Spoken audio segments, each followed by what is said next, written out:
First of all, I would like to offer my greetings to everyone who has gathered here today online on Zoom and also as well on YouTube.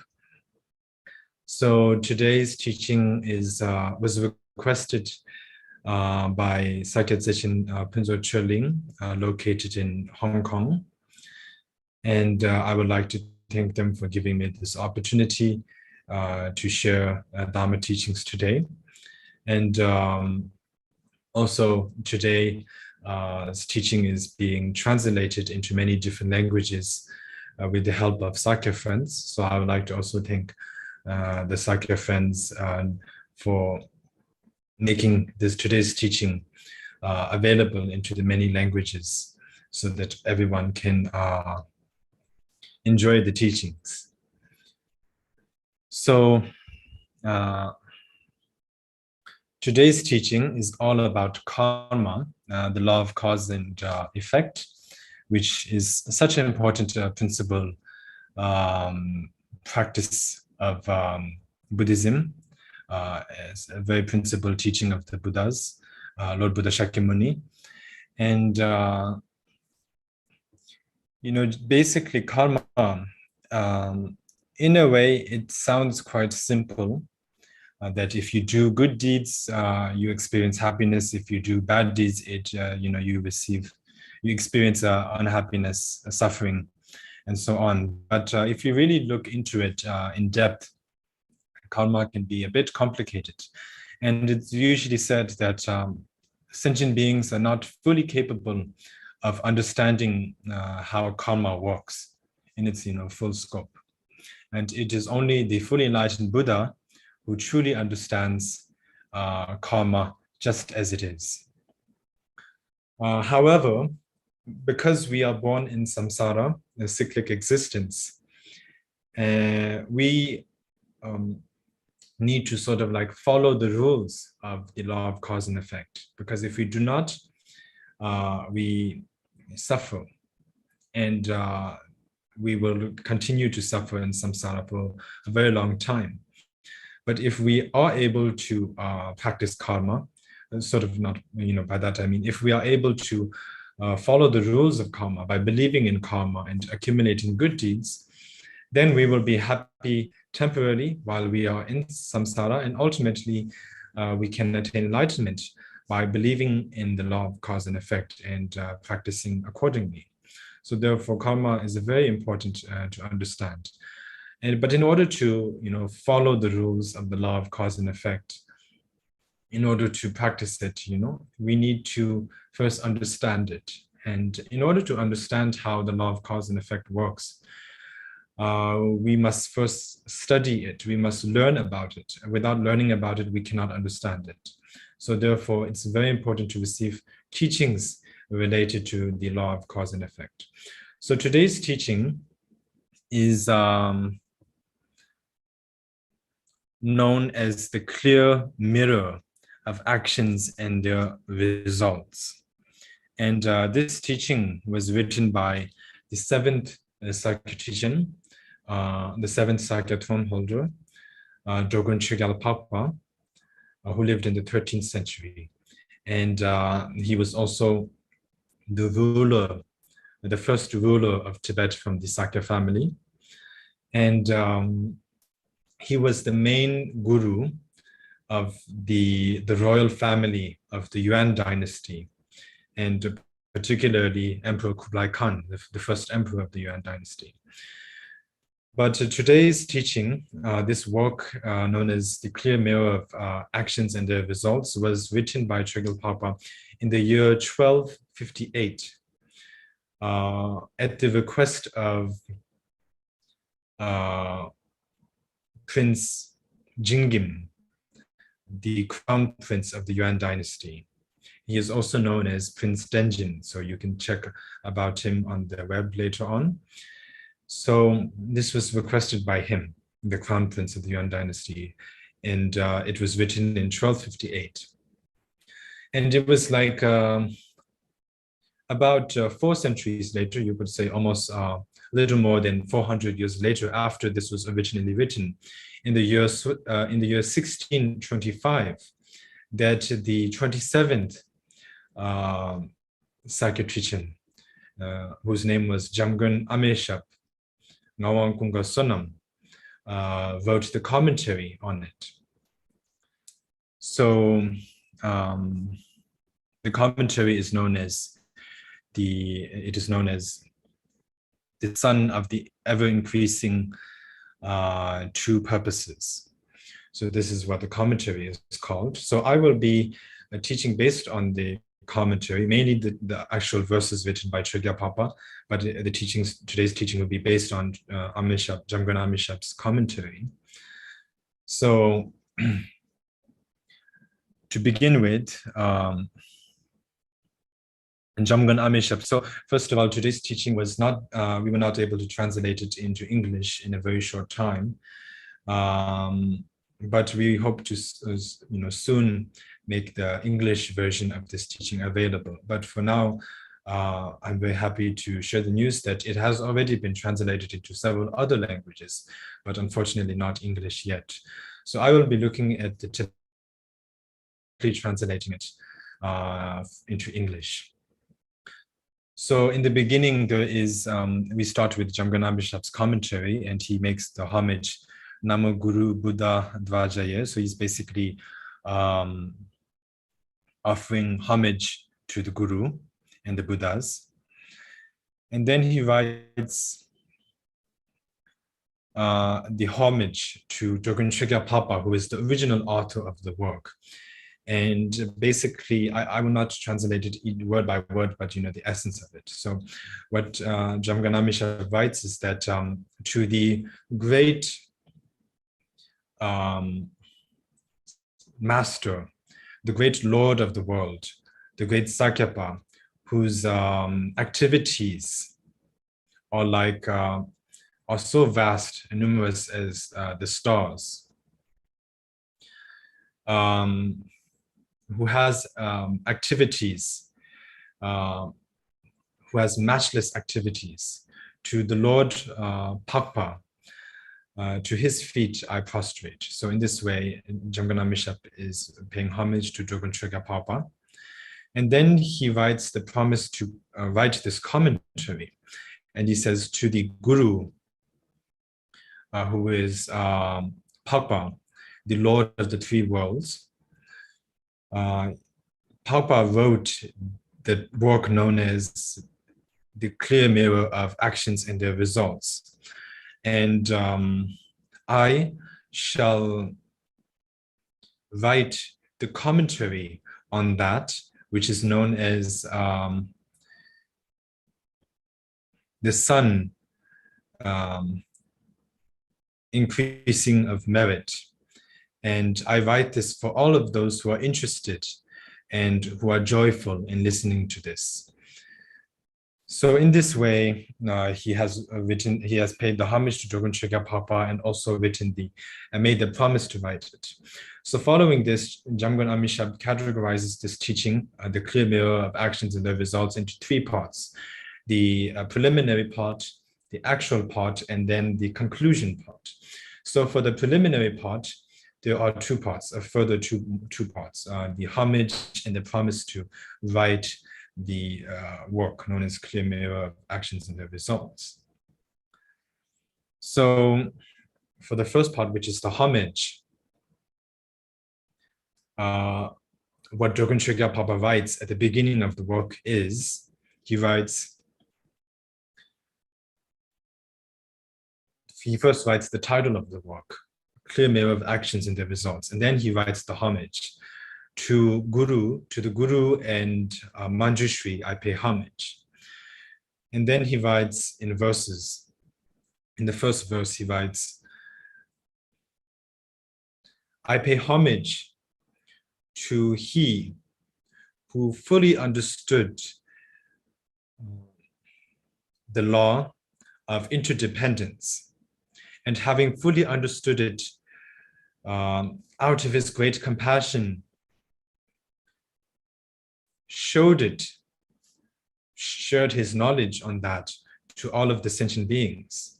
To that great teacher, I pay homage. So in that way, Chogyal Phagpa is paying homage to Buddha Shakyamuni, who was the great teacher who introduced the law of cause and effect. Of course, we must remember that the Buddha Shakyamuni was not the creator of the law of cause and effect, but rather he just introduced the law of cause and effect, or karma. Because whether Buddha Shakyamuni were born or not born, even if he did not come to this world to teach the Dharma, the law of cause and effect would still be there. It's just how nature is. It's just a natural thing. So it's not something he created, but still sentient beings do not understand it. So out of his great compassion, he came to this world to teach, to show us the law of cause and effect, so that we may obtain happiness and abandon suffering. So in this way, due to these reasons, Chogyal Phagpa made homage to the Buddha in the first verse. Now we come to the second verse, and in here, according to Jamgon Amezhab, the second verse is the promise to write the text or the work. And here, in the second verse, Drogon Chogyal Phagpa writes, if one does not understand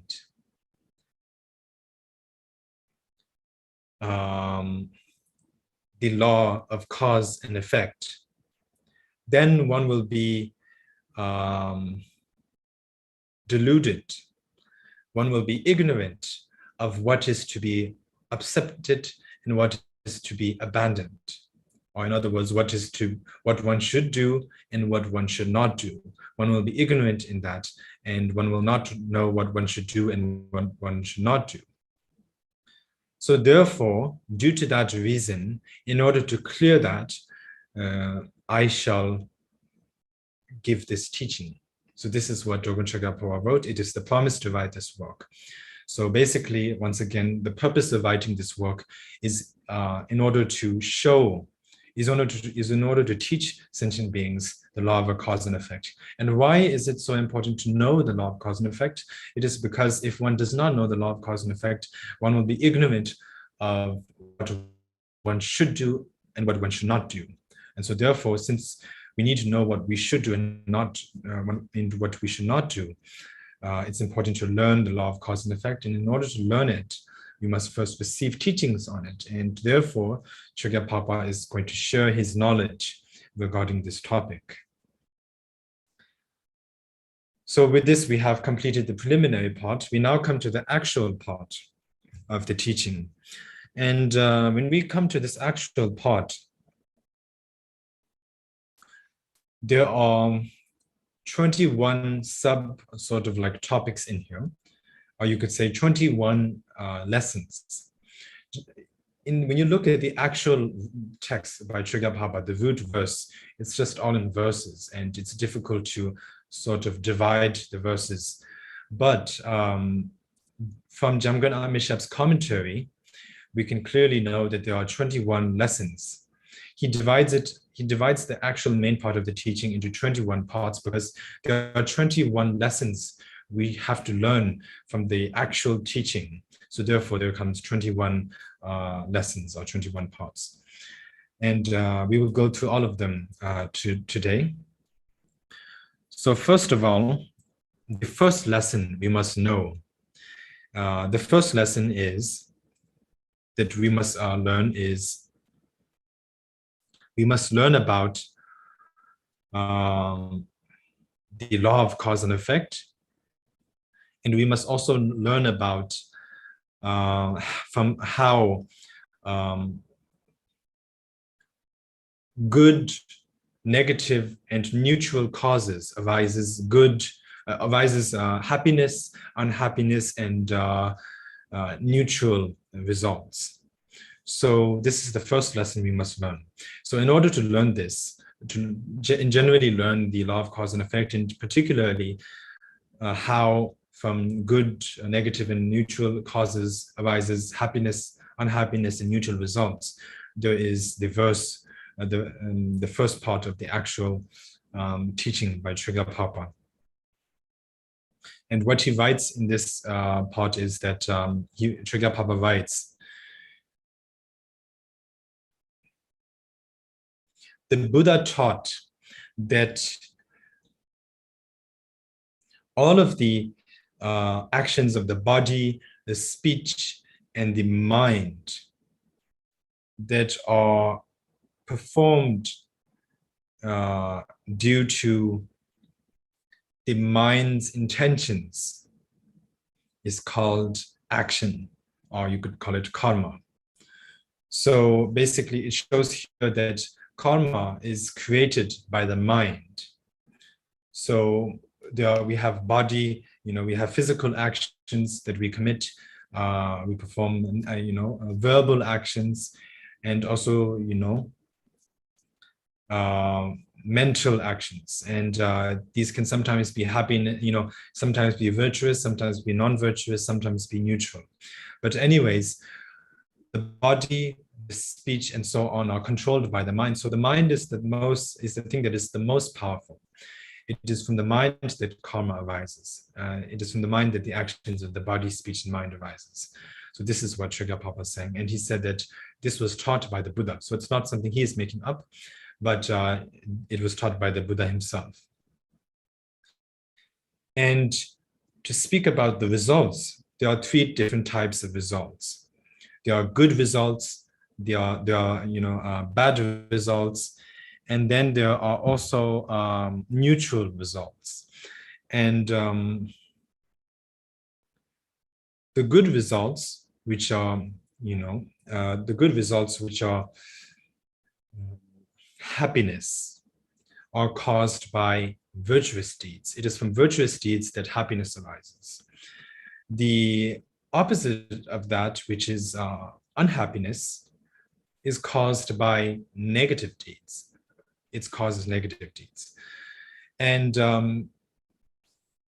neither happiness nor unhappiness is caused by mutual actions. So this is what Chogyal Phagpa wrote.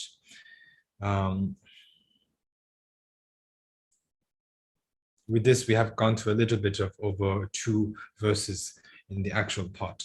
But since it's not, it has not been translated, it's difficult to directly translate all the verse one by one. So I'm going to give the essence of the teaching. So with this, we have completed the first topic, the first lesson from the actual part, which we must learn. Now we come to the second lesson. The second lesson is that we must learn about, we must identify, we must learn what are the 10 non-virtuous deeds. So this is the second lesson. We talk about non-virtuous deeds, but there are different types of non-virtuous deeds. So we must understand what each of them are. Most of the non-virtuous deeds are, condensed into 10. And in these 10, some of them are physical non-virtuous deeds, some are verbal, and some are mental. So we first come to, so to speak about this, Drogon Chogyal Phagpa writes, killing, stealing, adultery, lying, and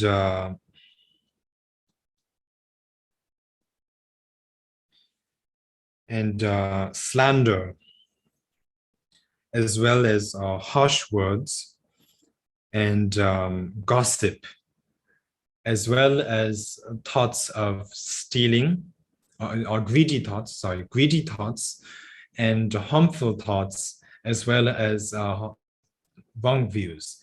These are the 10 non-virtuous deeds. So this is what Drogon Chogyal Phagpa said. So once again, to go through this again, since it's so important to remember this, killing, stealing, and adultery are negative actions of the body. And then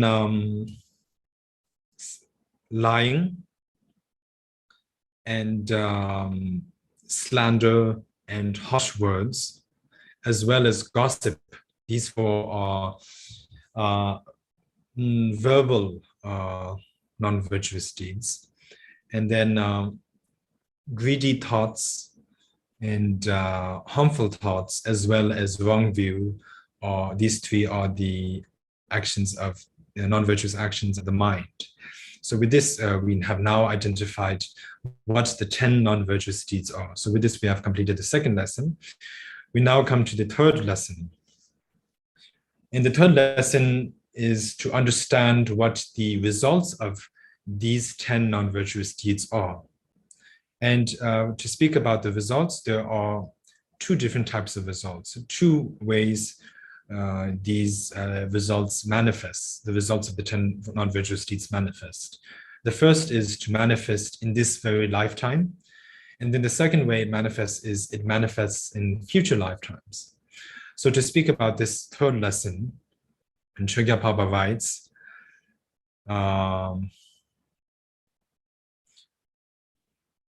there are two ways it manifests. In this lifetime, the two ways the results of the 10 non-virtuous deeds manifest in this lifetime, and then also in this very lifetime and also in the future lifetimes. To speak about this, the results are short life, lots of sicknesses, and then also pain, a painful mind, as well as the exhaustion of one's possessions. And also there is the decline of the possessions, and also others thinking unpleasantly towards you, others others not seeing you in a positive light, and having many enemies, and also not, one's and also one's voice, or one's the things that one says has no value, is not valued by others, and also other people trick oneself, and also one has no shame in performing negative deeds, and so on. And also people say unpleasant things about you, and always one's mind is distracted, and one's wishes are not fulfilled. And there are many people who harbor anger towards oneself, and one is never happy. These are the negative deeds these are the negative results of the 10 negative deeds. So I just said it all together at one go right now, but if you want to identify and connect it with each of the negative deeds, earlier we first spoke of the first negative deed, which is the non-virtuous, it is the killing, the non-virtuous physical action of killing. So the result of that is to have a short life, to have many illnesses, many sicknesses, and then also to have a very unhappy mind. So these are the results of killing. Now for the results of stealing, if one steals, then one's own possessions, one's own wealth will become exhausted, and one's wealth will decline, you see. So this is the result of stealing. And if one performs adultery, which is basically to cheat on one's partner, whether it be one's husband or wife, and perform sexual misconduct by cheating on one's partner, then that is called adultery. And the result of that is that others will not others will not trust you. Others will not see you in a positive light. They will not think of you in a good way. They will not see you in a good way, and you will have many enemies. One of the reasons why in this, in our lives we have many enemies is because in past lives, it could be in this life, but also because in past lives we have committed adultery. So this is why we have many enemies, if you want to know why. So this is the result of committing adultery. And then if you tell lies, the result of that is that there's not much value to the things that you say in this lifetime. Your words will not be valued. And also many people will trick you, will tell lies to you and trick you, just as you yourself had done so in your past life. So in this lifetime, you need to reap the results. So therefore, you will be tricked in return. So this is the negative results of lying. And then there is the results of slander. So the results of slander is that by slander,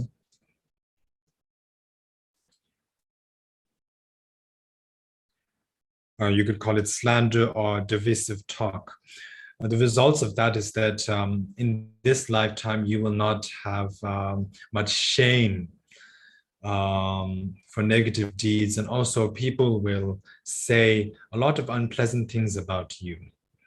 That is the results. And then if you always, in the past, if you have indulged in gossip, idle gossip, useless chatter, then in this lifetime, as a result of that, what you will suffer is that your mind will always be distracted. It can never really be concentrated. And it will be distracted, and therefore it will always be restless. So that is the result of gossip, indulging in gossip. And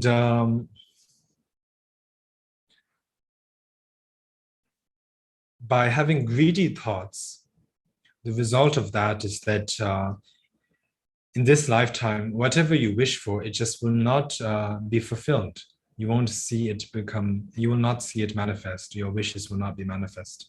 You will not see it come true. So that is the result of greedy thoughts. And then the result of harmful thoughts, the thoughts of harming others, as the result of that is that in this lifetime, you will have many people who will harbor anger towards you. In the past, you harbored anger towards others and wanted to harm them. In return, as a result, they will be angry towards you. That is the result.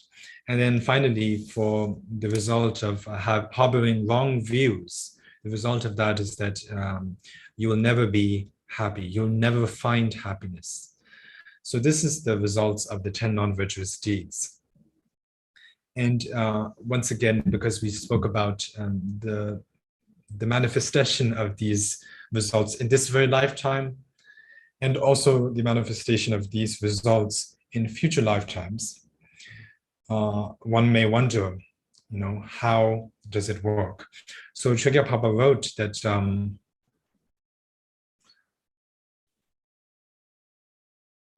if one commits the 10 non-virtuous deeds in this lifetime, then in this very lifetime, one will experience all the negative results of these. But the level one experiences will be very small. It will be very low. It will not be too serious, basically. But in one's future lifetimes, the results of having committed these 10 negative deeds, each of these 10 negative deeds will be extra. It will be even more serious. One will suffer even more. So this lifetime, the results will manifest, but it's just going to be very weak. It won't be too serious, but one will still suffer. One will still experience a short life, and people will still say unpleasant things about you. You will have many enemies and so on, but the extent of that will not be too big. But in future lifetimes, it will be even worse. So that is how we must understand it. Now we come to the fourth lesson, and that is that in the fourth lesson, what it teaches is that it shows how if these 10 non-virtuous deeds, which are the causes, such as killing, stealing, and so on, if these 10 non-virtuous deeds are sort of like mixed or connected with the three poisons, which are attachment, anger, and ignorance, if these 10 non-virtuous deeds are connected with these 3 poisons, then one will be reborn in the 3 lower realms. And Chogyal Phagpa will show in this 4th lesson how that happens, how that works. So Chogyal Phagpa writes, the non-virtuous deeds committed out of great anger result in being reborn in the hell realm. The non-virtuous deeds committed out of attachment, great attachment, result in being reborn in the hungry ghost realm. And the non-virtuous deeds committed out of great ignorance, the 10 non-virtuous deeds committed out of great ignorance, result in the rebirth in the animal realm. So this shows that, you know, these 10 non-virtuous deeds, if connected with the 3 poisons, will basically lead you to the 3 lower realms. So the way to understand this is that if you, for example, if you commit the crime of killing, if you kill someone out of great anger, then as a result, you'll be reborn in hell. If you kill out of great attachment, you'll be reborn in the hungry ghost realm. If you kill out of great ignorance, then you will be reborn in the animal realm. And it goes the same for stealing, adultery, lying, divisive talk, and harsh, harmful words, and so on. It's the same. Whatever is the motivating factor, whatever is the main poison that is controlling it, that will lead you to different, each of the different 3 lower realms. So we must understand that. We now come to the 5th. We now come to the 5th lesson. And the 5th lesson teaches us if the person who practices the Mahayana Dharma, if the Mahayana practitioner's motivation is pure, even if they may commit an action which looks like a negative deed, it will not become a negative deed. It will become a virtuous deed. So this is the 5th lesson. So it's basically saying that for Mahayana practitioners, if their motivation is good, once again, as I said, the motivation is so important, the mind. It's the mind which creates karma. So if the motivation behind the action is pure, even if the action on the outward appearance looks like it is a negative deed, it does not become a negative deed. It becomes a good deed. So in order to show this, Chogyal Phagpa has written, if one kills one being for the sake of many,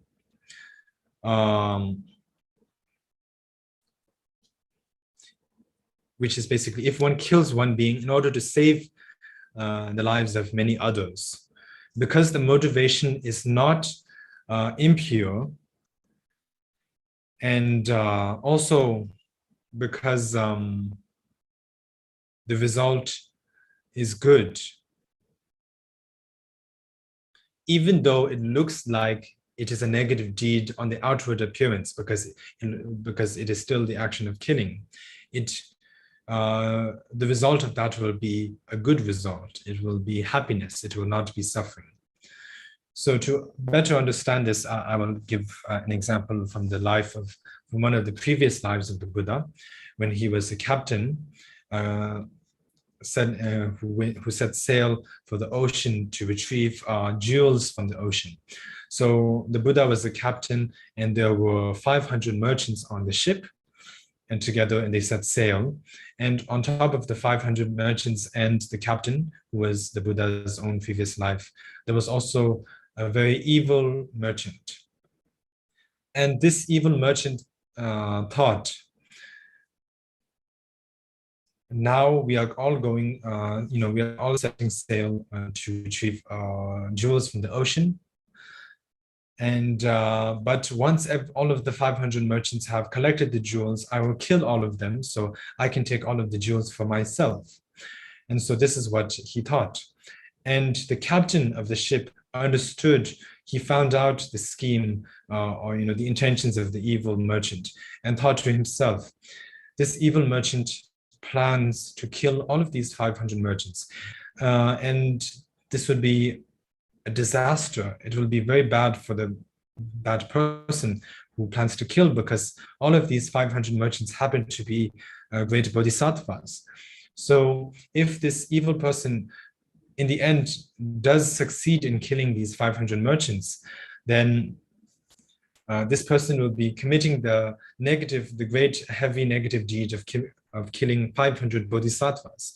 So therefore the captain thought, instead, if I just kill the evil merchant myself before he gets the chance to kill the other 500 merchants, then even though I might be taking the life of a being, it doesn't matter. I might suffer as a result, it doesn't matter. At least that evil merchant will not go through with his plans, and he will not commit the negative deed of killing 500 bodhisattvas, and therefore will not end up suffering in the hell realm for a long time. So in this way, the captain put the merchant's sake above his own, and the captain killed the merchant before the merchant could kill the 500 other merchants. So in this way, when you just look at it, on the outward appearance, it looks like the bodhisattva captain was committed a negative deed because he took the life of a merchant, took the life of another being. But because the motivation was pure, he didn't kill him because he wanted to, but he killed him because in order to prevent that person from committing a grave major mistake, which would lead to his doom. So therefore, because that motivation was pure, and he did not look at the own possibilities of having to suffer, but rather put the happiness of that merchant, above his own sake. It may look like it was a negative deed because it was the action of killing, but it is not a negative deed. It is a good deed. So in this way, it shows that according to the Mahayana, just physical actions or verbal actions alone, which are usually considered as negative deeds, aren't always negative deeds in all cases. If the motivation behind it, the intentions behind committing these look-alike negative deeds are good, if there's a pure motivation, then it is not a negative deed. It becomes a good deed. So this is the lesson we must learn from this. It's the fifth lesson, which shows that the Mahayana practitioner, if their motivation is good, even what seems to be negative deeds turn to become good deeds. So this is the lesson. We now come to the sixth lesson. The sixth lesson is to identify the 10 virtuous deeds. And to speak about this, Chogyal Phagpa provides the opposite of the 10 non-virtuous deeds are the 10 virtuous deeds. So it's simple as that. If you want to know what the 10 non-virtuous deeds are, just try to understand if you want to understand what the 10 virtuous deeds are, try to understand the 10 non-virtuous deeds first. So if you want to know what the first virtuous deed is, you just need to understand what the first non-virtuous deed is, which is killing. So the first virtuous deed would be abstaining from killing. And the second virtuous deed would be abstaining from stealing. The third virtuous deed would be abstaining from adultery. The fourth would be abstaining from lying. The fifth would be abstaining from slander. The sixth would be abstaining from harsh words. The seventh would be abstaining from gossip. The eighth would be abstaining from greedy thoughts. And the ninth would be abstaining from harmful thoughts. And the 10th would be abstaining from wrong views. So these are the 10 virtuous deeds. We now come to the seventh lesson. And the seventh lesson, just like earlier, this seventh lesson now shows what the results of performing the 10 virtuous deeds are. And for this, Chogyal Phagpa writes, there are once again the results which occur in this very lifetime and also the results which occur in future lifetimes. So if one abstains from killing, one will experience a long life, a life free from sickness, and a happy mind. If one abstains from stealing, one's wealth will increase and one will enjoy wealth, great wealth. And if one abstains from adultery, committing adultery, then as a result, many people will see you in a good light. They will, and you will also have, and you will also not have enemies. And if you abstain from lying, then your words will be valued. And also other people will help you in fulfilling your wishes, in fulfilling your needs. And if you abstain from slander, if you abstain from slander, then you will not have shame. Sorry, you will have shame. If you abstain from slander, you will have shame in committing negative deeds. And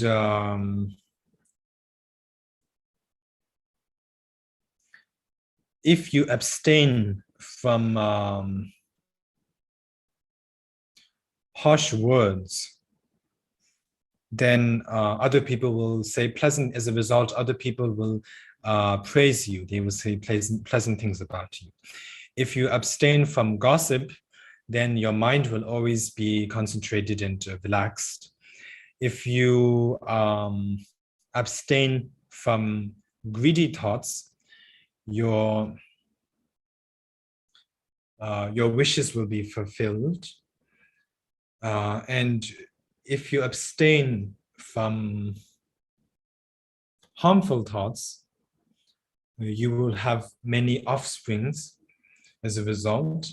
And if you abstain from wrong views, you will always tread on the path of happiness.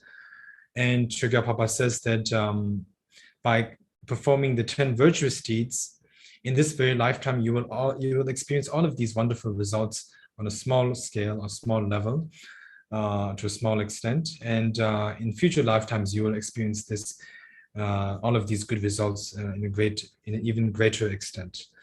So this is the lesson. It is the 7th lesson we must learn. We now come to the 8th lesson, which is if the 10 virtuous deeds are mixed with if the 10 virtuous deeds are mixed with the 3 poisons, then it will result in rebirth in the 3 higher realms in samsara. So, and also, along with this, the lesson also teaches us, the 8th lesson also teaches us that if a Vajrayana practitioner is skillful, the Vajrayana practitioner can transform these, the 3 poisons, and make all of these, can transform the 3 poisons and make it, and turn it into the path of enlightenment, turn it into a cause for attaining enlightenment. So in order to show this, Drogon Chogyal Phagpa writes, the person who commits virtuous deeds, and when he says that, we must understand it as any of the 10 virtuous deeds. So when a person commits the virtuous deeds out of ignorance, when a person commits virtuous deeds out of ignorance, as a result, the person will be reborn as a human. When a person commits virtuous deeds out of anger, they will be reborn as a demigod. And when a person commits good deeds out of attachment, they will be reborn as heavenly gods. So when you look at this, it might be confusing a bit because because attachment, anger, and so on, ignorance, these aren't usually considered as good. So why is it taking you to a better place compared to the 3 lower realms, one might wonder. But again, we're speaking about the 10 virtuous deeds mixed with these different motivating factors. So therefore, if you think about it, it's not really a good result, because it's still taking you, it's still keeping you trapped in samsara. Whether you're born as a god, a demigod, or a human, you're still in samsara. You're still trapped in the cyclic existence. You're still subject to suffering. But it's still better than being reborn in the hungry ghost or the animal or the hell realm, which was, of course, as you mentioned earlier, the way we are born there is based on how we commit what are the 3 motivating factors behind the actions of the 10 non-virtuous states. So now we are speaking about the 3 motivating factors behind the 10 virtuous states. And when we commit the 10 virtuous deeds, any one of them, with great ignorance, it leads us to being reborn as a human. When we commit the virtuous deeds out of anger, it leads us to being reborn as a demigod. And when we commit the virtuous deeds out of attachment, it leads us to be reborn in the heavenly realm. So this is how it works. This is how the law of cause and effect works. And Chogyal Phagpa writes that if one is skillful, then one can transform all of these. One can transform the non-virtuous deeds and also the 3 poisons into the path of enlightenment. And by that, he means that it can become a cause for attaining enlightenment. And this is done when we practice Vajrayana practices, because in Vajrayana practices, there's nothing which is impure. Everything is pure from the very beginning. The nature of everything is pure, so there's nothing which is negative. And so we need to see everything as pure, and in this way we transform all adverse circumstances and what we would usually consider as faults into purity, and that's the path of enlightenment. So with this 8th lesson, Chogyal Phagpa has shown us how the 3 poisons, if connected with the 10 virtuous deeds, how it leads to different rebirths in the 3 higher realms, and also how if one is skillful in the Vajrayana practices, one can transform all of these adverse circumstances, the 3 poisons and the non-virtuous deeds, or anything, especially the 3 poisons, we can transform them into becoming a cause for attaining enlightenment, and a cause, to get out of samsara. So this is the 8th lesson. And the 9th lesson is how to practice the good deeds. So earlier, Chogyal Phagpa had shown us that what the non-virtuous deeds are and what the virtuous deeds are. Now he shows us how do we practice the virtuous deeds. If virtuous deeds must be accomplished, how must we accomplish them? So this is the 9th lesson. The 9th lesson shows us that. So to speak about this, Chogyal Phagpa writes, the mind which is not polluted with either attachment, anger, or ignorance, the mind which is full of faith, loving kindness, compassion, and the thought of enlightenment. With such a mind as the motivating factor, if one practices generosity, moral conduct, patience, diligence, meditative concentration, and wisdom, which are basically the 6 perfections, and performs all of these through the 3 doors, which are one's body, speech, and mind, then this is called the practice of accumulating good deeds. So this is what Drogon Chogyal Phagpa wrote. So if you want to know how to practice good deeds, your mind should be free from ignorance, attachment, anger. Your mind should be filled with faith, loving kindness, compassion, and bodhicitta. And with such a mind, you should practice generosity and so on, the 6 perfections. And that is the way to commit good deeds. We now come to the 10th lesson, which is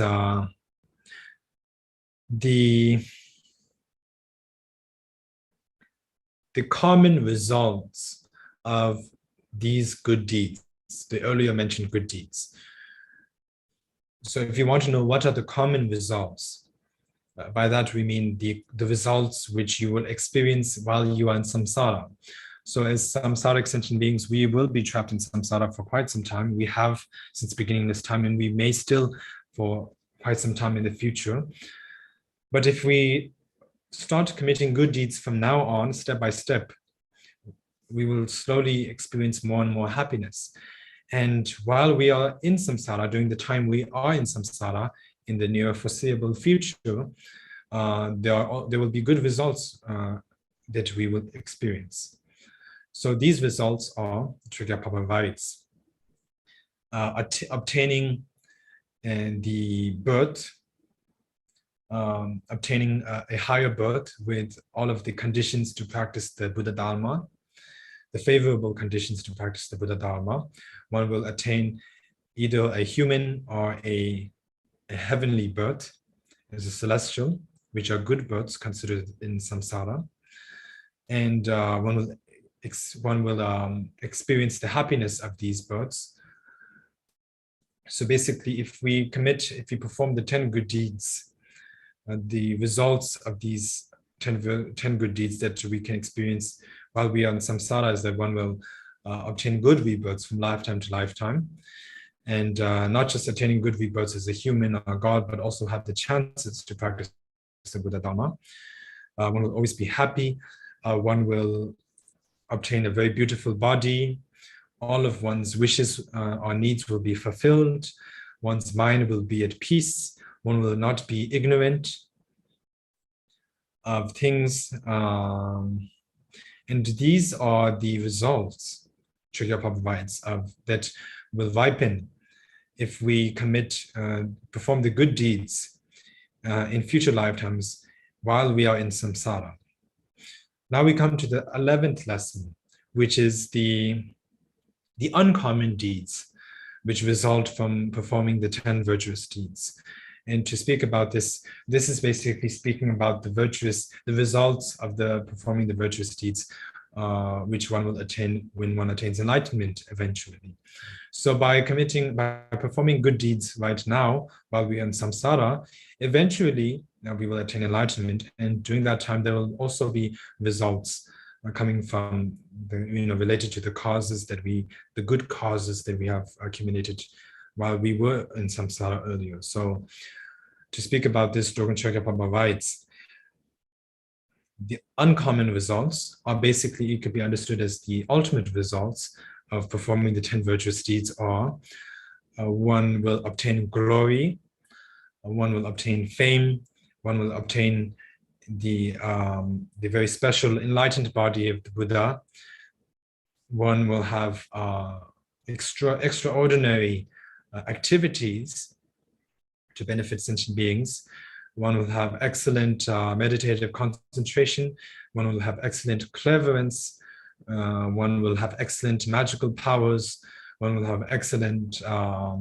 fearlessness, and one will have excellent wealth and auspiciousness, and so on. And these are the virtuous deeds that will ripen when we attain enlightenment in the end, and owing to the causes of the 10 virtuous deeds which we had accumulated earlier while we were in samsara.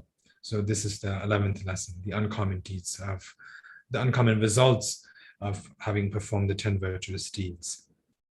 We now come to the 12th lesson, and this speaks about basically, very briefly, about in identifying impure generosity. So for this, Drogon Chogyal Phagpa writes that giving the life,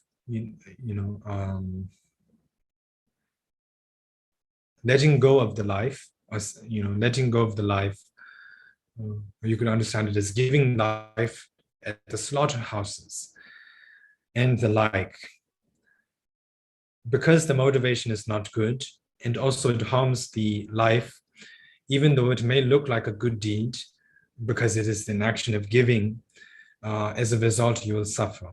So basically, it is saying that, usually we consider giving gifts, giving things as a good thing, but it isn't so in all cases. There's also something called impure generosity. Not all things should be given. There are things that should be given, and there are things that should not be given. For example, if you go to a slaughterhouse and you give the slaughterhouse a chicken, it is an action of giving, but it's not right. It is not a good thing to, it is not a good place to give it. And the motivation behind it is you're giving it so it can be killed there and so on. So even though it is an action of giving, it is generosity, but it is impure generosity. And therefore, because the motivation is not good, you're giving it so that it can be killed. The sentient being, it could be the chicken or anything, any being, it can be killed. And also because you're harming its life, because you're giving it so that its life can be cut. When you look at it, because it's an action of giving, if you don't look to it carefully, when you suddenly look at it, it may look like a good deed, but it's not a good deed. And therefore, you will experience suffering. So with this, Chogyal Phagpa has taught about the impure generosity, that not all things should be given, and not in all circumstances. Then we come to the 13th lesson, which teaches that at the moment of death, due to the last thought one has right at the moment of death, basically Chogyal Phagpa is saying that the last thought at the moment of one's death will decide one's future. So in order to show this, Chogyal Phagpa writes, even if one always commits negative deeds in one's lifetime, for example, in one's whole lifetime, if one has committed mostly negative deeds, just negative deeds from one's whole lifetime. However, at the moment of death, if a good thought arises in one's mind right at the moment of death, even though before that, so far, you've only been doing negative deeds. But at the moment of death, if suddenly a good thought arises, and then with that good thought as the last thought you have, and then you die right after thinking of that good thought, then as a result, you will obtain a good rebirth. You have to understand that there are two different types of karma. There's impelling karma and completing karma. So the impelling karma, therefore, because at the last moment, to understand what impelling karma is, the impelling karma is the type of karma that delivers you from one lifetime to the other lifetime, to the next. It's the karma which takes you from one life to the next lifetime. That's called impelling karma. The completing karma is the karma which decides whether you will be happy or not, whether you will experience happiness or will experience suffering. That is the completing karma. So even if you have committed negative deeds for your whole life, but at the moment of death, if you have a good thought, you harbor a good thought, and with that good thought you die, the impelling karma was good. The last moment of that, before you died, the thought was a good thought. So that impelling karma, because it was good, will deliver you to a good rebirth, such as a god or a human or a demigod or so on. However, because the completing karma is not good, because you had earlier committed negative deeds for most of your life, because of that completing karma, even though because your impelling karma had delivered you to a good state, such as a human or a god and so on, because your completing karma is negative, you will be reborn, even though you are reborn in a higher realm, in a good state in samsara, you will experience lots of sicknesses, you will experience lack of wealth, poverty, and you will always be unhappy and experience some kind of suffering. So this shows that, it's not always as easy as it looks. The law of karma works in kind of like a very mysterious ways. So the main thing is you need to understand, remember, impelling karma and completing karma. So once again, it works the opposite as well. Even if you had accumulated lots of good deeds for your whole lifetime, but at the moment of death, a negative thought arises, then because the impelling karma, which is the negative thought, was negative because it was non-virtuous, that impelling karma will deliver you to a lower realm, such as the animal, the hungry ghost, or the hell realm. So it doesn't matter whether you did good deeds. I mean, it will matter in some way, but when we speak about the impelling karma, all of the good deeds you did before that, because at the moment of your death, you thought of a bad thing, that impelling karma will take you to a lower realm. But because there is still the results, because the law of karma is true and it's unfailable, because you had earlier for most of your lifetime committed good deeds, the completing karma comes in. And even though you are now reborn in the lower realms due to your impelling karma, because of the negative thought you had at the last moment of your death, because you had earlier committed good deeds for most of your lifetime while you were alive, because of that, even though you are now reborn in the lower realms, you will take a little better type of state in the lower realms, such as you will be reborn as the king of the Nagas, or the king of the Yakshas. And so it's a little better state compared to just any other state in the lower realms. You're in a little higher state within the lower realms. So this is how it works. So you need to just keep that in mind: impelling karma and completing karma. And this shows that at the last moment, at your last breath, when you're about to die, the thought at that moment matters. And of course, all of the actions matters also before that point. But also, that also plays a very important role, the last thought you have at the moment of your death. So this is what we need to keep in mind and be careful about that. That's why at the moment of death, it's good if you can recite prayers, or if you can think about the Buddhas and Bodhisattvas, or if you can get other people to perform good deeds on your behalf, and so on. It all matters. So now we come to the 14th lesson, which teaches that if the impelling karma and the completing karma are both negative, then one will only suffer. The only result will be complete suffering. If the impelling and the completing karma are both good, there will be only happiness.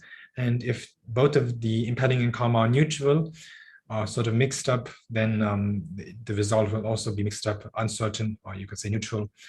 And also, due to the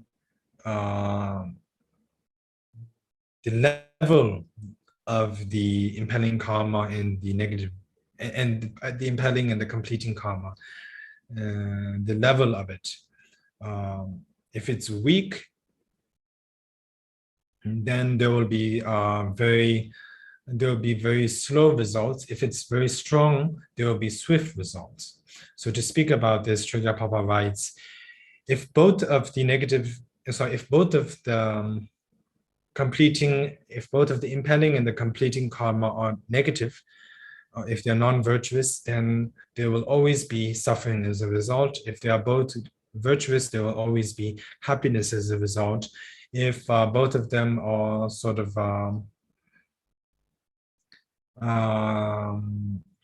mixed up, then it will be sort of like a neutral result. And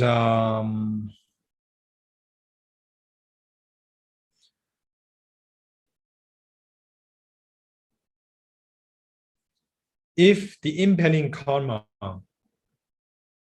is weak,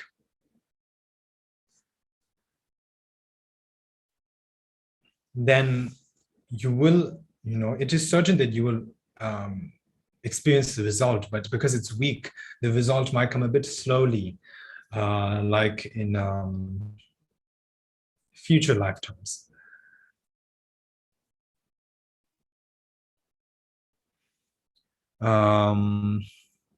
in the next life, in very future lifetimes. And if it's very strong, if the impending karma is very strong, the result will ripen in the very next lifetime. So if it's weak, it will come in the third or the fourth and fifth lifetimes. If it's very strong, it will ripen right in the next lifetime. So this is the lesson. We now come to the 15th lesson, which teaches that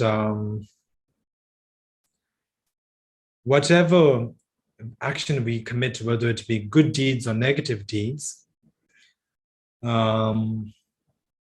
if the actions are very strong, if the actions which we had committed are very strong, then it is very certain that we must experience the result. However, because of the conditions, due to the conditions, even though the result is certain, it may come sooner or later. It's not, the time is not certain. Due to the conditions will make the result ripen in an uncertain time, in an uncertain way. But the ripening of the result is certain. Sooner or later, we will have to experience the result. So to speak of this, Chogyal Phagpa wrote, with a strong cause, with a strong, powerful cause, due to a strong, powerful cause, it is certain that we must experience the result. However, conditions will make it uncertain, which basically means the ripening, its time of ripening uncertain. So this is what Chogyal Phagpa wrote. So this now, with this, we have completed the 15th lesson. We now come to the 16th lesson, which is, in short,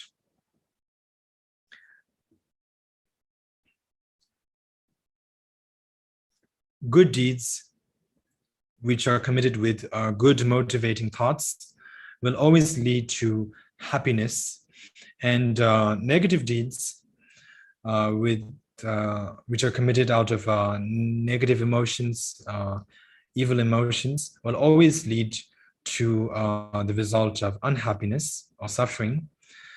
And this is the nature of things. So to speak about this lesson, Chogyal Phagpa wrote, for example, so to speak about this, there's an example in the actual meaning. So Chogyal Phagpa writes, for example, we can consider two different types of seeds.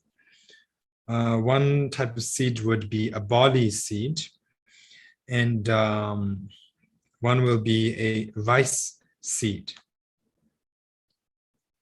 So if you plant a barley seed and also a rice seed,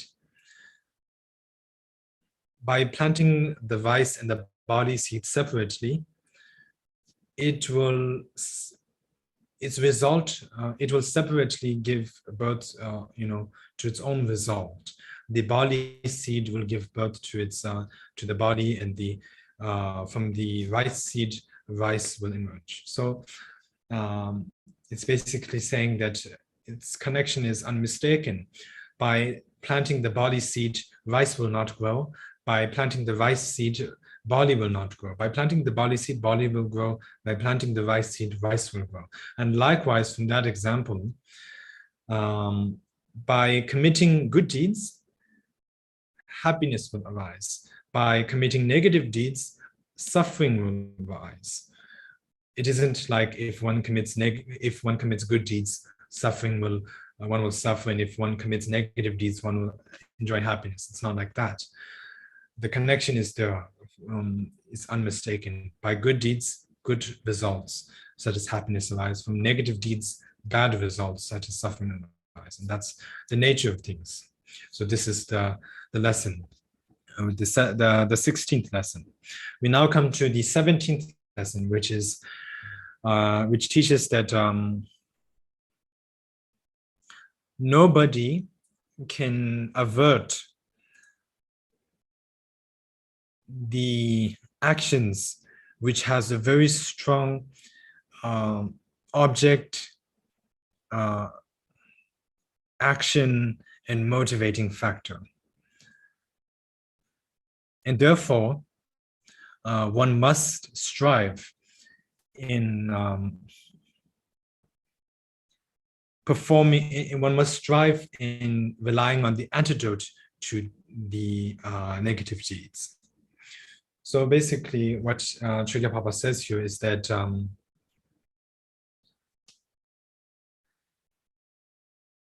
if we commit a deed, whether it be good or negative deed, and especially negative in this case, if the object is a very powerful object, such as the Buddha, or one's parents, or one's teacher, if the object whom we are committing the deed is very powerful, if the actual action is very powerful, whether it be killing or it could be a virtuous deed or whatever, and if the motivating factor, if all three of these are very strong, if they are very powerful,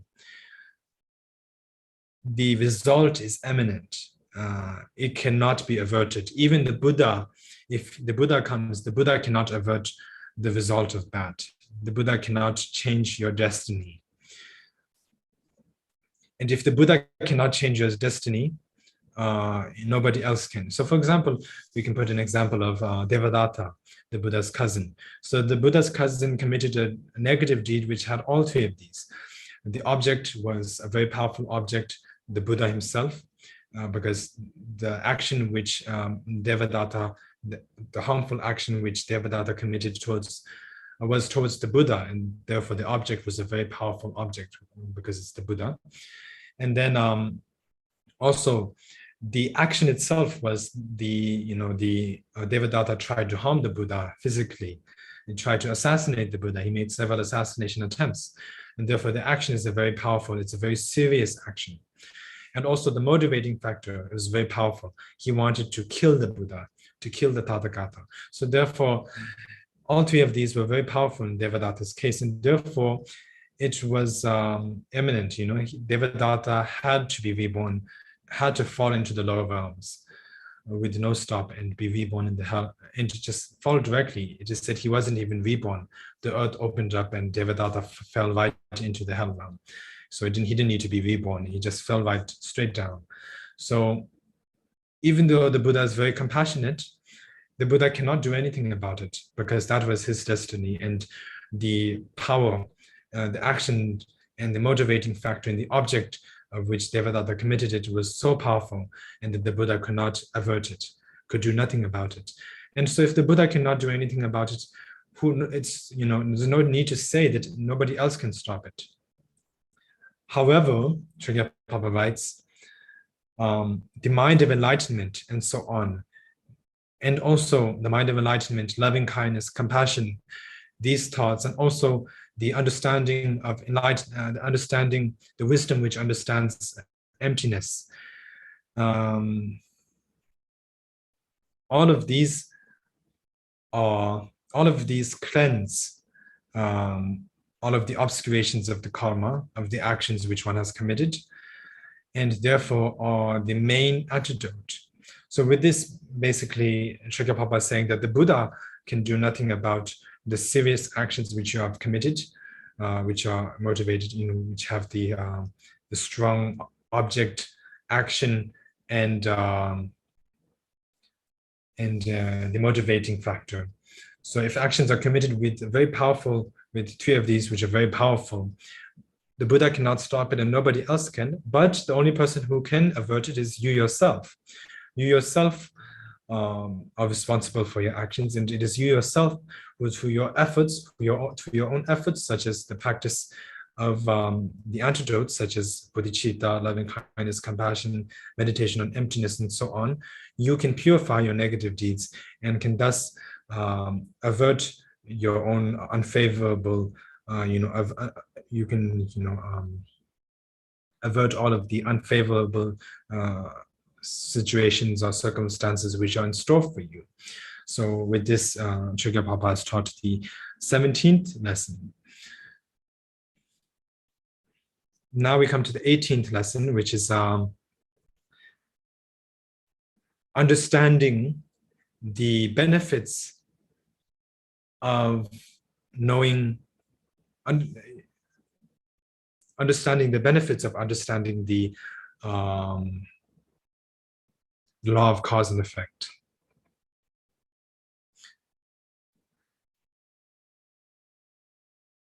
along with an example. So here in the 18th lesson, Chogyal Phagpa is going to teach us what are the benefits of having a good understanding of how the law of cause and effect works. And he will teach us this with an example. So he says here, in that way, in the interdependent connection between the cause and effect, having trust and respect in the interdependent connection between the cause, the dependent connection between the cause and its result, one should abandon negative deeds. So first we need to understand it. First we need to understand how the law of cause and effect works. And once we understand it, when we will have great trust and faith in the law of cause and effect, and with the great trust and faith of that in the dependence of the cause and effect, the dependent connection on the cause and effect, we will naturally abstain from committing negative deeds. And by abstaining negative deeds, in its place, we will naturally commit virtuous deeds. And the example of this is that, for example, just as a person who has perfect eyes will avoid falling from a cliff, will avoid the roads near a cliff, and will always go on safe and comfortable paths, comfortable roads or comfortable paths. Likewise, the person who has the sentient being, the ordinary being who has the right view, which is the view or the trust in the unfailable law of cause and effect, will never fall into the lower realms, even in 1,000 lifetimes. So this is the example. So here Chogyal Phagpa is saying again that if we understand the law of cause and effect well, we will naturally be afraid to commit negative deeds, and therefore will stay away. We will abstain from committing negative deeds. And if we understand the law of cause and effect well, we will be joyful because we understand the benefits of committing good deeds. We will be joyful in committing them, in performing them. And due to that, just like a person who has good eyes will always avoid cliffs and will always go on comfortable and peaceful, comfortable and comfortable paths, or on a comfortable road. Likewise, we or the person who has the perfect understanding, who has a good understanding of how the law of cause and effect works, will never fall into the lower realms, even in 1,000 lifetimes. They may be reborn again and again and be stuck in samsara for even 1,000 lifetimes, but still they will not fall if they have a good understanding of the law of cause and effect. Because if you have a good understanding of the law of cause and effect, it's natural and it's most likely that you will follow it. And if you follow it, then you will not suffer. You will not have to suffer, and you will experience happiness. So that's why. So this is the lesson, and the 18th lesson. Now we come to the 19th lesson, which is even though we may commit a little bit of negative deeds, even if it's just a little bit of negative deeds which we end up committing, we must confess it immediately. And even if we commit just a little bit of good deeds, we must immediately dedicate these small good deeds along with prayers. And if these good deeds are connected with the skillful means, then there's no doubt that it can eventually lead to enlightenment, attaining the state of enlightenment. So this is the lesson, the 19th lesson. And for this, Chogyal Phagpa writes, one must first of all abstain from suffering. In the beginning, one must abstain from suffering to the best of one's ability. But even if one were to end up accidentally, committing some negative deeds, then what you need to do is you need to confess it immediately. You should confess it to the Buddha, Bodhisattvas, and so on. And if you're a Vajrayana practitioner, of course, you need to confess it mainly to the Guru and your Yidam deity and so on. And of course, the 3 jewels. And so you need to basically confess it. And as Dharma practitioners, we should always be joyful in performing good deeds, in performing virtuous deeds.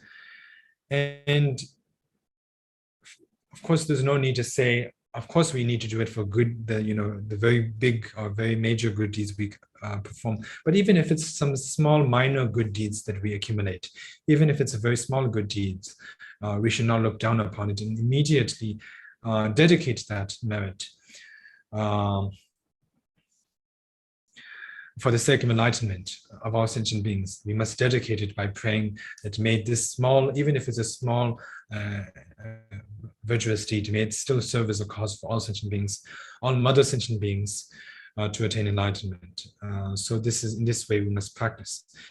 We must abstain from negative deeds, and if we do commit it, confess. And we must practice good deeds, and even if it's just a little bit we accumulate, we must dedicate it. And Chogyal Phagpa goes on to say that in this way, if we practice accordingly, we will eventually attain enlightenment very soon. So this is the lesson, the 19th lesson. Now we come to the 10th lesson, the 20th lesson, which is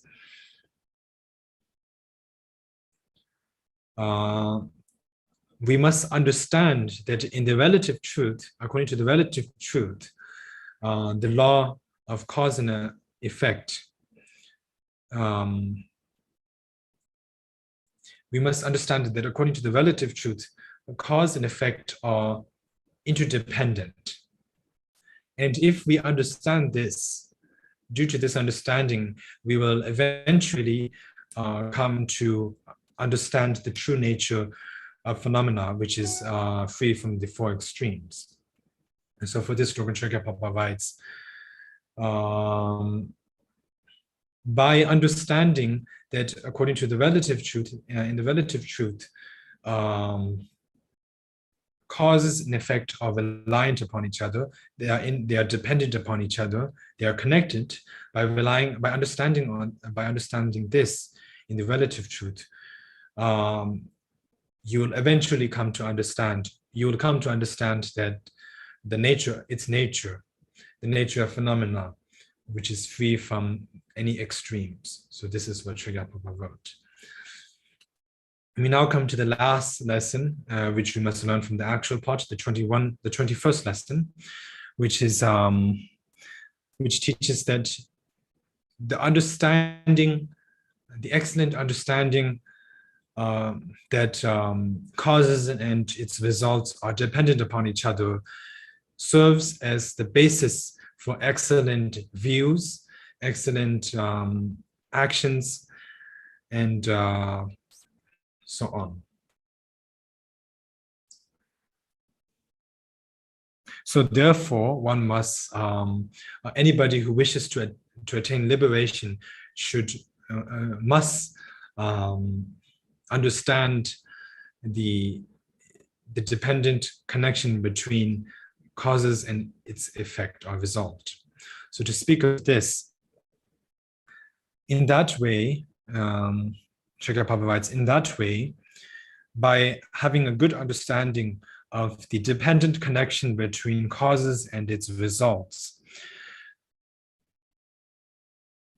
that understanding serves as an excellent foundation or base for the excellent view to arise, and also excellent practices, excellent view and excellent actions to arise. And if we have excellent view and action, excellent practices, then of course, there's no doubt that we will always experience happiness. So therefore, due to the reason that the understanding that causes and their results are dependent on the base or the foundation for excellent view and excellent actions to arise, one must first, in the very first step, the very first thing one must do is one must train in understanding the law of cause and result, how it works. So with this, we have completed the actual part. We now come to the last part, the conclusion.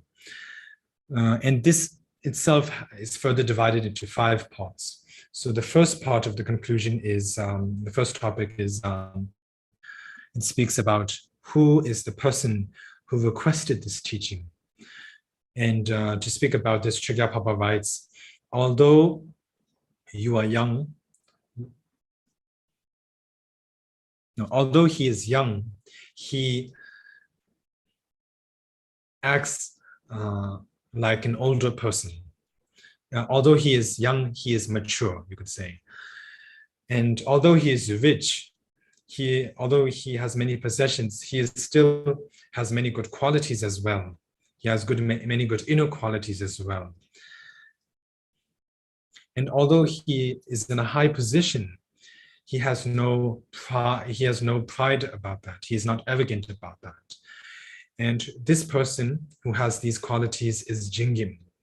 And it was Jingim who made the excellent request to write this teaching down. And so Jingim is the prince, here we are speaking about Prince Jingim of the Yuan dynasty. And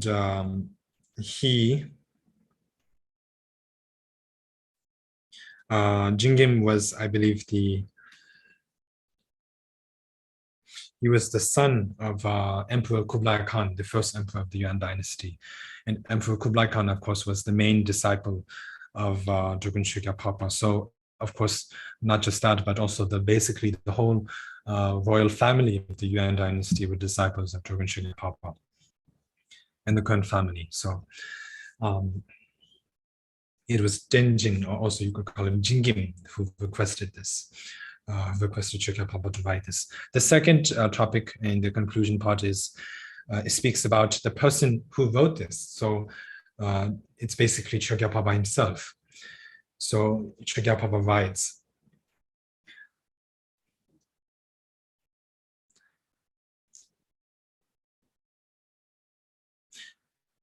the person who wrote this has the great understanding, the great wisdom of understanding the different types of teachings of the Buddha.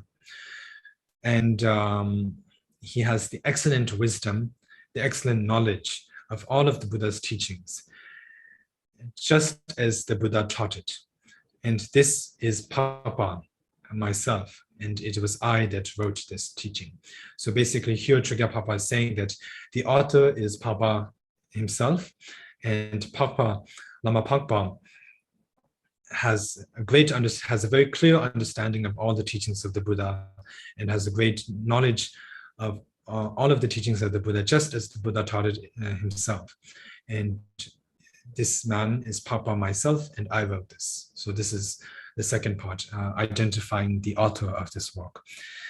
The third part of the conclusion is dedicating the merit obtained from writing this work.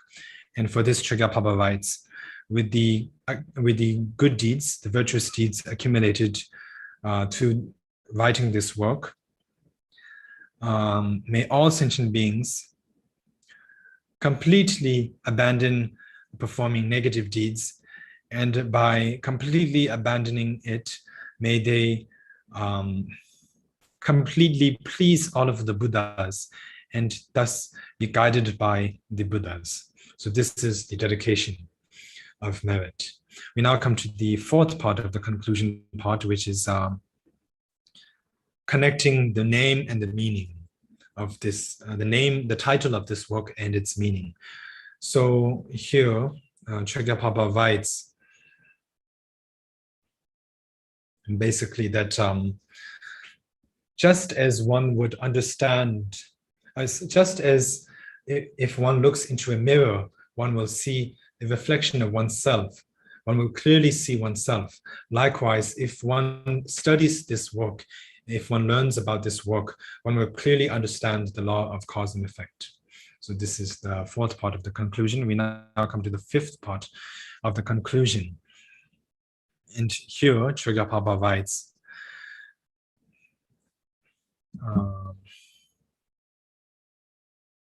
this work, which clearly shows the connection between which clearly shows the law of cause and effect, known as clear mirror of actions and their results, was written by the one known as Phagpa, who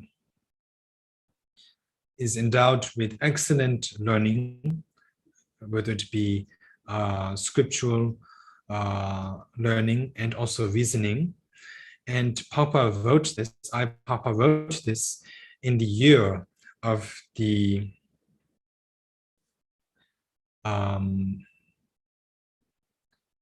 male pig, in the year of the male earth horse,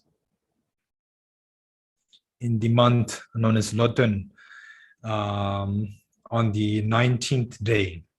So this is the day, the year that he wrote it. And as I mentioned earlier, the year would correspond to the year 1258, which is in the 13th century. So, and in this way, Chogyal Phagpa writes, 40 verses have been completed. So in this way, in today's teaching, we have already covered 40 verses in this short time. So we have completed the teaching. And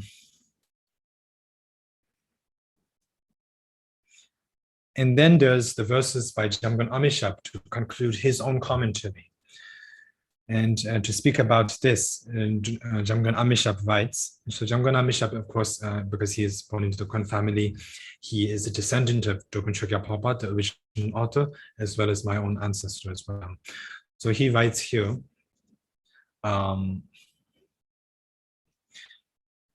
by obtaining the perfect, the excellent view, the excellent, marvelous worldly view, which is on the law of cause and effect in one's mind, it becomes like a garden, a lotus pond for accumulating good merit. And if there are any person or anybody who wishes to really practice this accordingly, practice the law of cause and effect accordingly, one should accept this work. One should learn about this teaching. And Jamgon Amezhab then writes, in the past, the great Dharma king, the Sakya master, the glorious Phagpa, whose power and magnificence was great,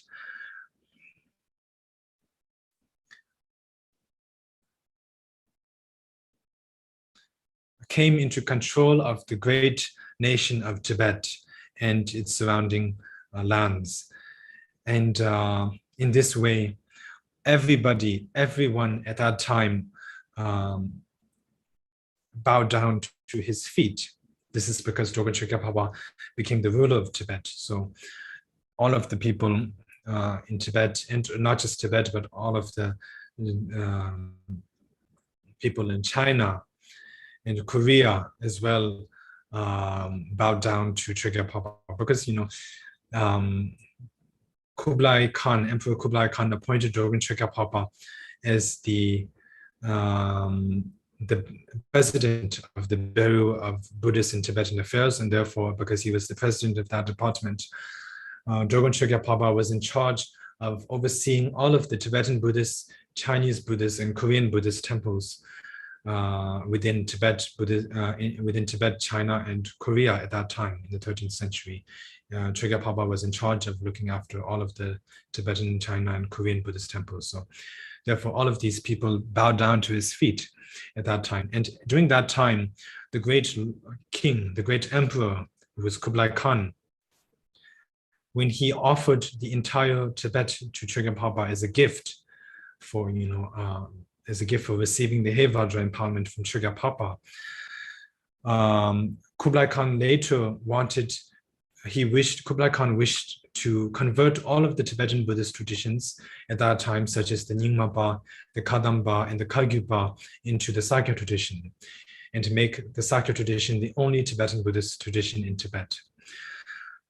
And although Kublai Khan wished to do that because he himself was a staunch Sakya follower and greatly devoted to Chogyal Phagpa, because Lama Phagpa, Chogyal Phagpa, was so kind and considerate, he prevented the emperor from doing so.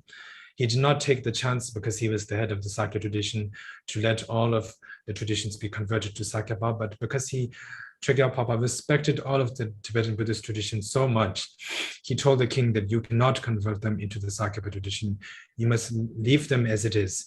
You must let them practice their own practices and lineages peacefully as they have, and you must leave all of them as they are, and you cannot convert them. And in this way, Chogyal Phagpa, although he was the head of the Sakya tradition, he did not let the emperor convert all of the Tibetan Buddhist traditions to the Sakya, even though it could have happened. So in this way, Chogyal Phagpa's kindness was so great, and it is worth to be remembered. However, it is not remembered nowadays. It has been forgotten. It has almost been forgotten due to negative influences. And nowadays, people, because it is evil times, they give up. They do not rely. Nowadays, these evil people, many evil people do not rely on the very authentic Buddhist masters like Lama Chogyal Phagpa and his writings and their teachings. And they just throw it away, and then they just create fake dharma and spread the fake dharma of their own. And Jamgon Amezhab says that this is very shocking to see. However, he writes, because I myself, Jamgon Amezhab, have, with my great understanding, with my clear eyes, have seen the great activities and the great kindness Chogyal Phagpa has shown by reading his biographies. I remember his kindness, and in order to repay his kindness, I wrote this commentary on his work, so it can of course be further clarified what Chogyal Phagpa wrote. And to this great merit, may the needs of oneself and also others all be spontaneously be fulfilled. And in this way, Jamgon Amezhab writes that the commentary on Drogon Chogyal Phagpa's work, Clear Mirror of Actions and the Results, known as the sun which increases merit, was written by the one who is Jamgon Amezhab, who has sought his own great masters, the great gurus such as the emanation of Guru Bhema Punya Indrata. So that is Jamyon Sonawangbo, the 24th Sakya Trichen. The 24th Sakya Trichen was Jamgon Amezhab's uncle, and he was an emanation of Guru Bhema. So basically here Jamgon Amezhab is identifying who is the author of this commentary, and by identifying the author, who is Jamgon Amezhab himself, he's just, along with that, he's identifying who his gurus were. So he's saying his gurus, my own gurus, were Jamyon Sonawangbo, the 24th Sakya Trichen, who was an emanation of Guru Bhema, and also my own father, Ngachang Chapalodre Gyaltsen, the 25th Sakya Trichen, who was an emanation of the great abbot Shantarakshita. And also my gurus were the great master Gyawa Mubachimbo, Vajradara Sangye Gyaltsen, and also Jenga Rinpoche, Ananda. And these are my masters. And the person who had bowed down to the feet of all these masters, who is I, the great Sakyapa, the great mantra Darin, Ngawang Kunga Sonam Chapa Gyaltsen Bal Sangbo, wrote this commentary in the year of the female, the word female ox year, which would correspond to 1625. In the year known as, in the month of Voda, and in the upper half of the month, on a day which was on the upper half of the month, most likely the 10th day. And I wrote this commentary, he writes, Jamgon Amezhab wrote this commentary at the great Shitok Palace located at Sakya. So there were 4 palaces before the current palace which we have right now, the Dhamma Podang and the Punzo Podang. Before these emerged, there were 4 palaces in the Khön family: the Shitok, Rinchen Kang, Lakang, and the Tujia Palace. So this is the Shitok Palace. So Sonam Wangpo himself belongs to the Tujia Palace, but he wrote this in the building of the Shitok Palace. He wrote this work in the presence of Drogon Chogyal Phagpa's lotus throne. So it seems that in the Shitok Palace there was Drogon Chogyal Phagpa's throne, which Drogon Chogyal Phagpa had sat on when he was alive. So although this was centuries later, the throne and the palace and the room are still there. So Drogon Chogyal Phagpa, who was the descendant of Jamgon Amezhab, who was a descendant of Chogyal Phagpa, wrote this commentary right near Drogon Chogyal Phagpa's throne. And the editor of this commentary is Jamgon Amezhab myself, he writes. And to the merit of writing this, may myself and may all of my disciples, Jamgon Amezhab writes, experience at this time good health, long life, and may we all be reborn in the pure land of Sukhavati. And to conclude that, he writes, Sarva Mangalam. So with this, we have completed the teaching, and now I will give a Kago blessing, the Vajrakilaya Kago blessing. And this is basically, it's not any kind of empowerment or initiation. If you have not received the Vajrakilaya empowerment or anything before like that, this does not authorize you to practice Vajrakilaya. But it's basically it's a command. Kago means command, and by reciting some prayers, I will be invoking the names. I will be invoking the blessings of all of the lineage gurus of the current Vajrakilaya practice by calling their names, and will request them to protect all of you who are listening to their command. So basically, this is very important because the blessings continue uninterrupted. The lineage of Vajrakilaya is the only uninterrupted long lineage of Vajrakilaya practice which survives at the present time. There are many Vajrakilaya practices which survive, you will see if you look around, but none of them are, or hardly any of them are belong to any of the long lineage. It's not the Kama lineage, it's the Dharma lineage, which means that Guru Bhamasambhava wrote down the practice manuals, it could be in the Dakini script, then concealed it, and centuries later it was revealed by some Tibetan who would be an emanation of the Guru himself and was prophesied by the Guru himself. And then the practice was started from there. So it's not a continuation exactly. There's like a gap for the Dharma practices of Vajrakilaya, which mostly the Nyingmapas have. But for the current Vajrakilaya practice, which the Sakyapas have, it's an uninterrupted lineage because Guru Bhamasambhava gave it to the teachings to 2 members from the Khön family, Khön Nagendra Rakshita and Khön Dorje Rinchen, who were brothers. And they passed it down, Khön Dorje Rinchen passed the teachings to his son and so on. And in that way, since the 8th century up until now, it's been passed down from one mouth to another's ear in an uninterrupted succession from family generation to generation.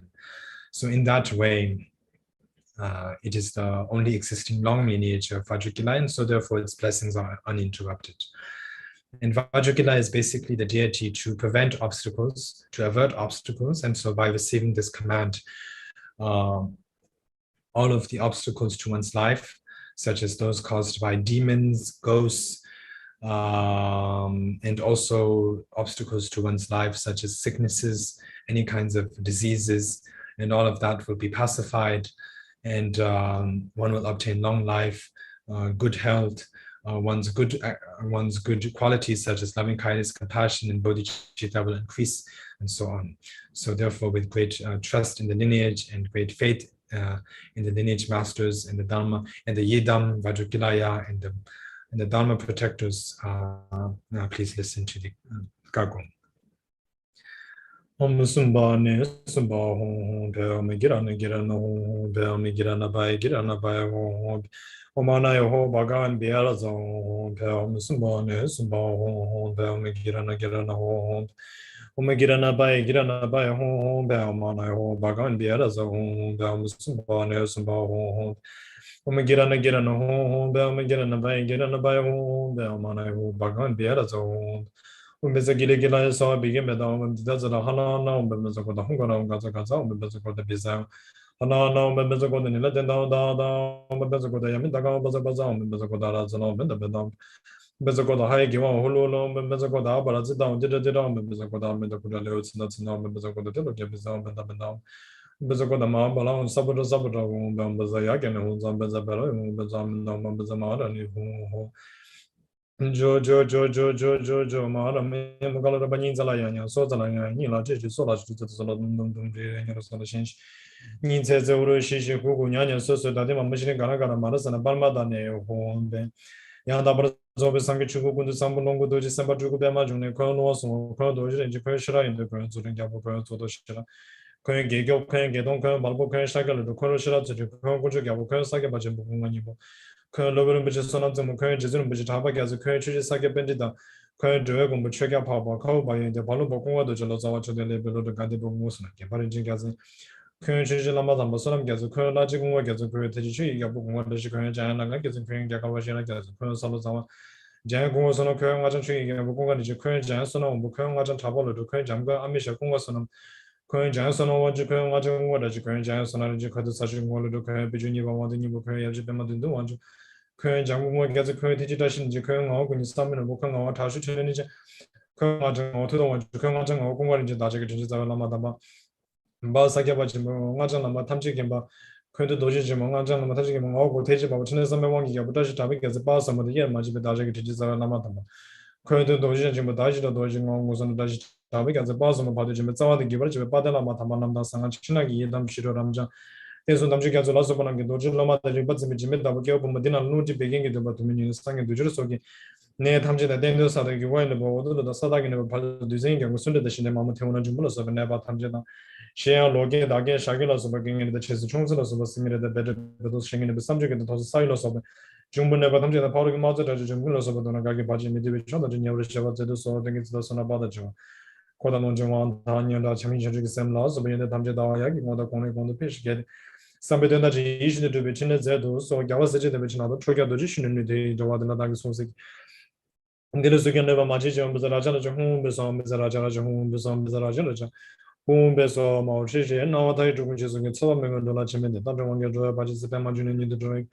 Tandong was so the law, Meso, the Gagi Budget, Chinglish, Chimin, the Mauchi, Bezago, the Massive being, I say the answer. Chimese Bonamonji, below the Nojilada, the Shue Bajakanaba, take Lungi to Brazil, so Bonomida Ninja, who's in such a challenge image.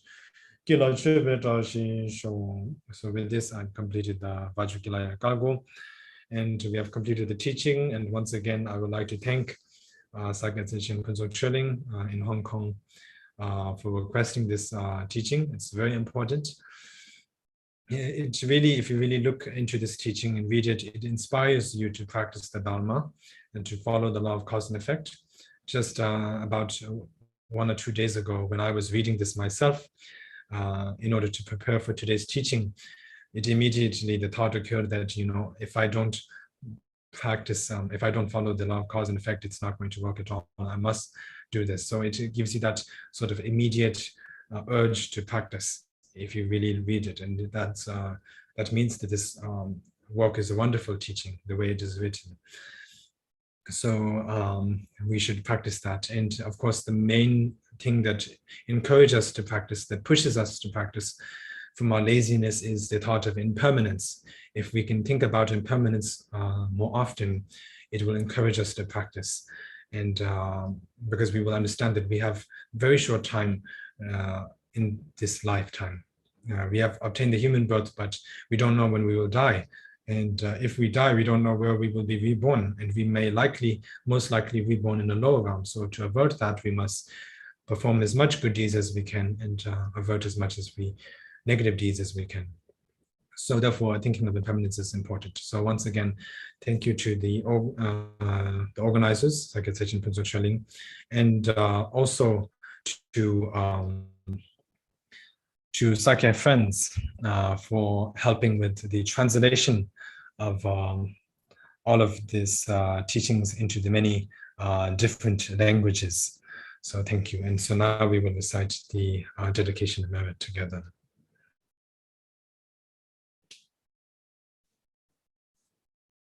Thank you, Rinpoche. And this is a very auspicious teaching, and give other teaching to us. And we wish Rinpoche to good health and long life. Thank you. Also, thank you to Sakya friends and all the translator also. Thank you.